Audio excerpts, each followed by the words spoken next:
నమస్తే welcome to four sites entertainment. Young star hero Siddhu Jonnalagadda Tillu square సినిమాతో blockbuster విజయాన్ని సొంతం చేసుకున్నాడు. డీజే టిల్లు తర్వాత చాలా గ్యాప్ తీసుకున్న సిద్ధు ఈసారి గ్యాప్ రానివ్వడం లేదు. ప్రస్తుతం ఆయన చేతిలో 3-4 సినిమాలున్నాయి. మరికొన్ని సినిమాలు చర్చల దశలో ఉన్నాయి.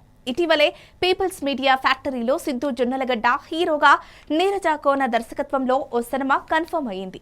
సుదీర్ఘ కాలంగా ఇండస్ట్రీలో కొనసాగుతున్న నీరజ కోన దర్శకురాలిగా ఎంట్రీ ఇవ్వబోతున్న నేపథ్యంలో ఈ సినిమాపై అంచనాలు భారీగా ఉన్నాయి. సాధారణంగా సిద్ధు తన సినిమాల స్క్రిప్ట్ల విషయంలో తానే జాగ్రత్తలు తీసుకుంటూ ఉంటాడు.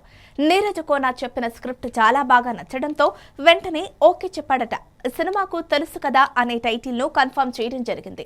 తాజాగా చిత్ర యూనిట్ సభ్యుల నుంచి అందుతున్న సమాచారం ప్రకారం మరో 2-3 వారాల్లో అంటే ఆగస్టులో తెలుసు కదా సినిమా షూటింగ్ ప్రారంభం అవ్వబోతోంది. అన్ని అనుకున్నట్లుగా జరిగితే వచ్చే ఏడాది సమ్మర్ వరకు సినిమా విడుదలయ్యే అవకాశాలున్నాయి.